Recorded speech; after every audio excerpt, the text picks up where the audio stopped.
এই সিনেমাটা শুধু কল্পনা নয়, বাস্তবের সঙ্গে রয়েছে ভয়ানক মিল। নারীর প্রতি অন্যায়, সমাজের নির্বতা আর এক দাদুর অসীম ভালোবাসা আর রাগ মিলে তৈরি হয়েছে এক গর্জে ওঠা প্রতিশোধ। এখানে শেখার মতো আছে অনেক কিছু। তাহলে আর দেরি না করে চলো শুরু করি আজকের সিনেমার স্টোরি। সালটা ছিল 1999। কেরিয়া অ্যাফনেনা তখন কেবল 20 বছরের এক তরুণী মেয়ে। রাশিয়ার এক ছোট শহরে বাস করে। তার একমাত্র পরিবার হলো তার দাদা ইভান, যিনি দ্বিতীয় বিশ্বযুদ্ধের সম্মানিত প্রবীণ সৈনিক। তারা দুজন খুব সাদাসিধা এবং খুশির জীবনযাপন করে রাশিয়ার এই ছোট শহরে। একই এলাকায় 3 জন তরুণ বসবাস করে, যারা খুব অশান্ত এবং বখাটে স্বভাবের, যারা খুব সহজেই আশপাশের মেয়েদের উত্তপ্ত করে এবং তারা কোনো শাস্তির তোয়াক্কা করে না। সপ্তাহের প্রতিটি বুধবার তারা পার্টির দিন হিসেবে নির্ধারণ করে রেখেছে এবং যৌন তৃপ্তির জন্য তারা মেয়েদের ডেকে আনে। কিন্তু এক বুধবার তারা কোনো মেয়ে খুঁজে পাচ্ছিল না পার্টির জন্য। যখন তারা এই বিষয়ে ভাবছিল, তাদের চোখ গিয়ে পড়ে খেরিয়ের ওপর। সেই দলের একজন ভেরিম আগেই খেরিয়ে সহপাঠী ছিল স্কুলে। যখন সে বলে যে খেরিয়েকে চেনে, তখন বাকিদের বলে তাকে ডেকে আনতে। ভেরিম বুঝতে পারে তার বন্ধুরা খেরিয়েকে কিসের জন্য চায় এবং সে তাতেই সায় দেয়। সে আর ইগোর নিচে যায়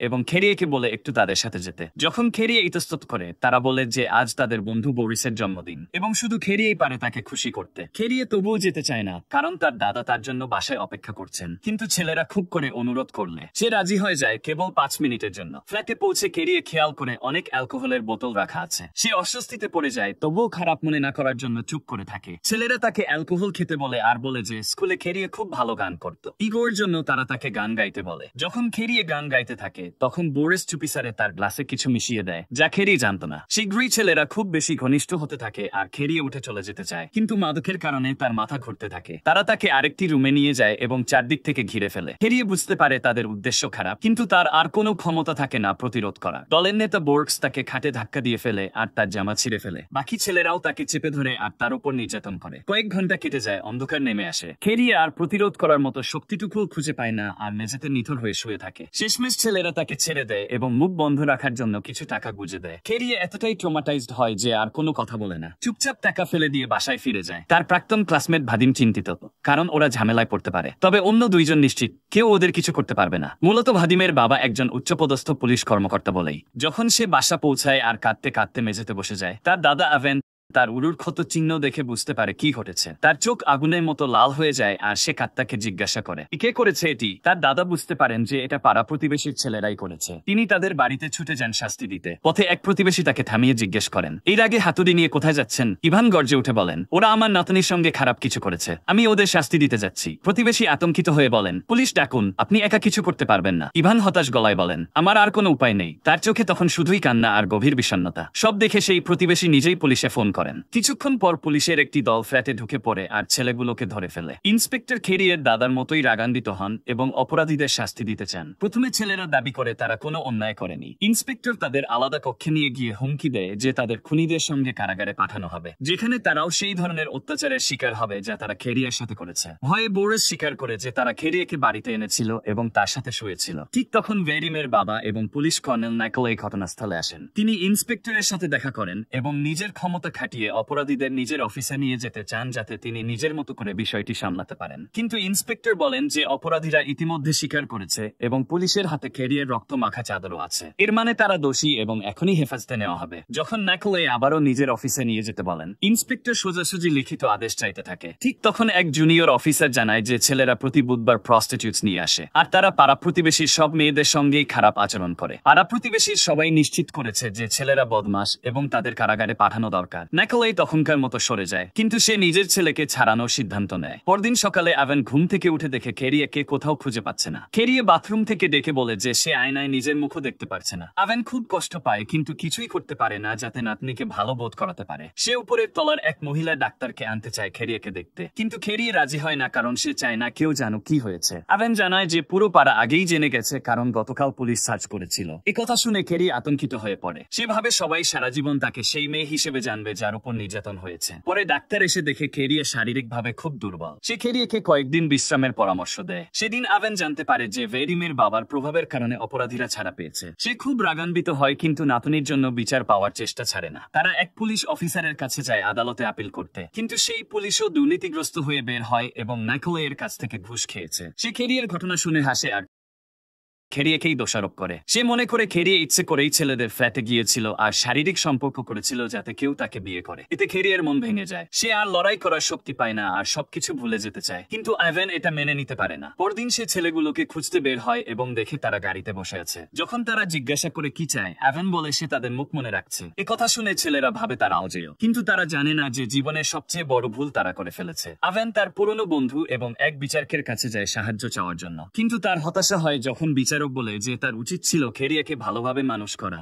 যেন সে খারাপ মেয়েতে পরিণত না হয়। আভেন রাগ করে সেখান থেকে চলে যায় এবং ঠিক করে যে এখন সে নিজেই এর সমাধান করবে। তারপর এভেন এক রিয়েলটরের কাছে যায় এবং তার মৌসুমী বাড়িটা $5,000 বিক্রি করে দেয়। সেই টাকা দিয়ে প্রতিশোধ নেওয়ার পরিকল্পনা করে সে। সেদিন বিকেলে বাসায় ফিরলে খেরিয়ে জানায় যে ভেরিমের বাবা নাইকোলাই বাসায় এসেছিল এবং তার হাতে এক খাম ভর্তি টাকা দিয়ে গেছে। এ কথা শুনে ক্ষিপ্ত আভেন সোজা নাইকোলাইয়ের বাসায় যায় এবং খামটি তার মুখের উপর ছুঁড়ে মারে। পরে খেরিয়ে জানায় যে তার খালা তাদের অ্যাপার্টমেন্টের চাবিটা দিয়ে গেছে তার পাখিদের খেয়াল রাখার জন্য। আভেন খালার বাসায় যায় এবং দেখে যে সেখান থেকে অপরাধীদের ফ্ল্যাটটি সোজা দেখা যায়। সে ভাবতে থাকে এই সুযোগটি প্রতিশোধ নেওয়ার জন্য কাজে লাগাবে। তারপর সে যায় বাজারে এবং এক অস্ত্র ব্যবসায়ীর সাথে দেখা করে। ব্যবসায়ী তাকে পিস্তল আর রিভলভার দিতে চায়, কিন্তু আভেন রাইফেল খুঁজছে শুনে ব্যবসায়ী অস্বস্তিতে পড়ে এবং বলে যে তার কাছে তেমন কিছু নেই। যখন আভেন চলে যেতে যায় তখন আরেক বিক্রেতা তার কাছে আসে এবং বলে যে সে তার কথা শুনেছে এবং তার চাহিদা মতো অস্ত্র দিতে পারবে সঠিক দামে। আভেনকে এক গোপন জায়গায় নেওয়া হয় যেখানে অনেক আগ্নেয়াস্ত্র ছিল। একটি সাভেজ স্নাইপার রাইফেল তার খুব মনে ধরে যায় এবং সে সেটি কিনে নেয়। যাওয়ার আগে আভেন সেটির পরীক্ষা করে এবং দামিতে একটিও গুলি মিস করে না। রাইফেলটিতে সাইলেন্সারও দেওয়া থাকে,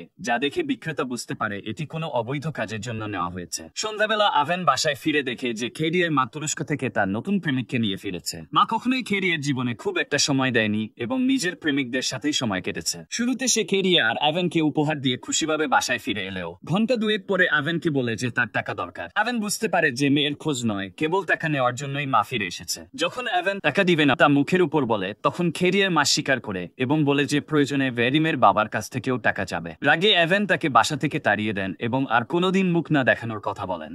পরদিন সকালে আভেন পার্কে যায় এবং চেস খেলা তার পুরনো বন্ধুদের সাথে বসে থাকে। যখন দেখে যে ছেলেগুলো তাদের অ্যাপার্টমেন্টে ঢুকছে তখন গোপনে যায় খালার বাসায়, যেখান থেকে তাদের বসার ঘর স্পষ্ট দেখা যায়। স্নাইপার রাইফেল দিয়ে আভেন সোজা বোরিসের সে মদের বোতলে এমনভাবে গুলি করে যার টুকরো ছিটকে গিয়ে শত্রুর বংশের মধ্যে এমন এক ক্ষত সৃষ্টি করে যার আর কোনো রিকভারি নেই, কেবল ধ্বংস আর প্রতিশোধের ইতিহাস রয়ে যায়। তারপর আগ্নেয়াস্ত্রটি লুকিয়ে রেখে আগের মতোই চেস খেলার জায়গায় ফিরে যায় যেন কিছুই ঘটেনি। একই সময় বোরিসকে তার বন্ধুরা অ্যাম্বুলেন্স ডেকে এনে হাসপাতালে নিয়ে যায়। পরে নাইকোলাই ভেরিম আর ইগোরকে ডেকে জানতে চায় ঠিক কি ঘটেছে। তার মনে হয় তারা আগ্নেয়াস্ত্র খেলে অসাবধানবশত গুলি করে ফেলেছে। দুজনেই তা অস্বীকার করে বলে যে তারা কেবল কথা বলছিল। নাইকোলাই তাদের বলে সাবধান থাকতে, কারণ মনে হচ্ছে কেউ তাদের সবার উপর প্রতিশোধ নেওয়ার চেষ্টা করছে। এদিকে পুলিশ ইন্সপেক্টরও সন্দেহ করে যে এই ঘটনার পেছনে আভেনের হাত আছে, কারণ প্রতিশোধ নেওয়ার মতো কারণ তারই রয়েছে। সে জানে খুব শিগগিরই নাইকোলাই আভেনের খোঁজে আসতে পারে। কয়েকদিন পর আভেন আবার যায় খালার বাসায়, এবার ইগোরকে নিশানা করার জন্য। ইগোর তখন গাড়িতে বসে গান শুনছিল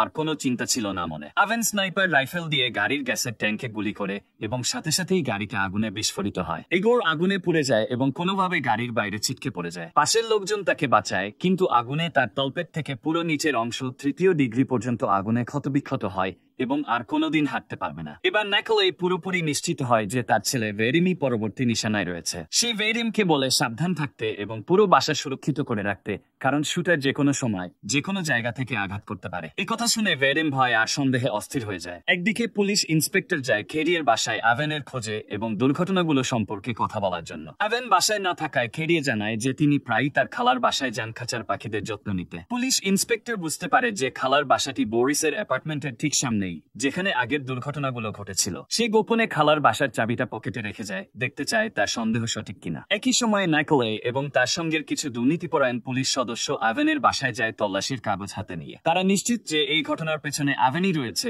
এবং স্নাইপার রাইফেল খুঁজতে চায়। পুরো বাসা খুঁজেও তারা কিছু খুঁজে পায় না। ঠিক তখনই খেরিয়ের খালা দরজায় কড়া নাড়ে এবং চাবির খোঁজ করে। পুলিশ খালার বাসাতেও তল্লাশি করার সিদ্ধান্ত নেয়। আভেন খুব নার্ভাস হয়ে যায়, কারণ রাইফেলটি খালার বাসাতেই রাখা আছে। কিন্তু আশ্চর্যজনকভাবে পুলিশ খালার বাসায় তল্লাশি করেও কোনো আগ্নেয়াস্ত্র খুঁজে পায় না। নাইকোলাই শেষবারের মতো এভেনকে বলে তার ছেলের কোনো ক্ষতি না করার জন্য আর অ্যাভেন শান্তভাবে বলে যে ক্ষতি ইতিমধ্যেই হয়েছে। নিকোলাই ভাবতে থাকে যে ভেডিমের কোনো খারাপ কিছু ঘটতে পারে এবং তাড়াতাড়ি বাসায় ছুটে যায় খোঁজ নেওয়ার জন্য। নিকোলাই চলে যাওয়ার পর অ্যাভেন বলে যে সে ভেডিমকে শারীরিকভাবে কোনো ক্ষতি করেনি, কিন্তু যে ভেডিম ধর্ষক হয়ে উঠতে পারে সেটাই তার সবচেয়ে বড় ক্ষতি। যখন নিকোলাই বাসায় যায় এবং দরজায় কড়া নাড়ে, তখন ভেডিম ভয় আর সন্দেহে দরজার আড়াল থেকে গুলি করে বসে, মনে করে কোনো খুনি এসেছে। ফলস্বরূপ তার নিজের বাবাকেই গুলি করে বসে। দিনের পর দিন ভয় আর অস্থিরতার মধ্যে থাকা ভেডিম ততদিনে মানসিকভাবে ভেঙে যায় এবং আর আগের মতো সুস্থভাবে ভাবতে পারে না। পুলিশ ভেডিমকে সাইকিয়াট্রিস্টের কাছে নিয়ে যায়, কিন্তু তার আর ভালো হওয়ার আশা খুবই কম থাকে। পরে ইন্সপেক্টর অ্যাভেনকে তার বাসায় ডেকে জানায় যে আগ্নেয়াস্ত্রটি খুঁজে পাওয়ার আগেই তিনি এটি বাজেয়াপ্ত করেছিলেন। তিনি ভালো করেই জানেন যে ঘটনার পেছনে থাকা ছেলেদের দোষ ছিল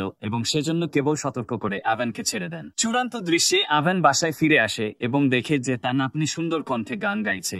এটি ইঙ্গিত করে যে সে ধীরে ধীরে আগের ঘটনার ধাক্কা সামলে উঠতে শুরু করেছে।